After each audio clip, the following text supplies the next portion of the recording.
যাই হোক, আমরা দেখতে পাচ্ছি দারুণ একটা রেসিপি।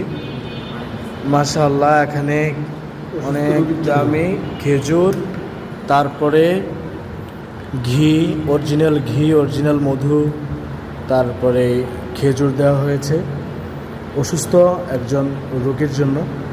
যাই হোক, আমাদের মসজিদের হাফেজ সাহেব ওনার মায়ের জন্য এটা বানানো হয়েছে। আল্লাহ যেন ওনার মাকে সুস্থ করে।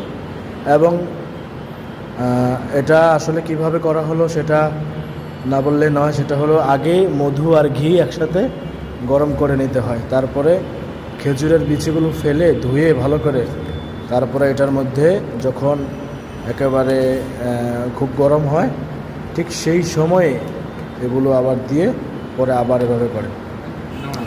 যাই হোক, মায়ের জন্য কত কষ্ট করলো। সবাই আসলে মায়ের জন্য এতটুকু করতে পারে না। যে একজন হাফেজ হলে, একজন আলেম হলে, তখন সে তার মাকে কখনো ভুলে না। স্কুল ভার্সিটি পড়ুয়ার ছেলেরা এত বেশি মা ভক্ত হয় না। যাই হোক, আপনারা দেখতে পেয়েছেন। সবাই দোয়া করবেন, আর আপনারাও বাসায় এটা সুন্দরভাবে বানিয়ে নেবেন। এর দ্বারা কী হবে, অনেক উপকৃত। বিভিন্ন বড় বড় রোগ হলে অনেক সময় দেখা যায় মানে অসুস্থ লেগেই থাকে। তো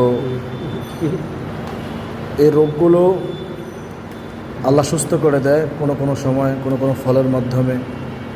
আর মধুর ব্যাপারও তো কোরআনে আছেই, আপনারা চাইলে বানিয়ে নিতে পারবেন। রোগ প্রতিরোধ ক্ষমতা এটা বৃদ্ধি, যেগুলো রোগ বৃদ্ধি করে, এটা প্রতিরোধ করার একটা কৌশল, একটা ঔষধ হিসাবে কাজ করে। ধন্যবাদ সবাইকে।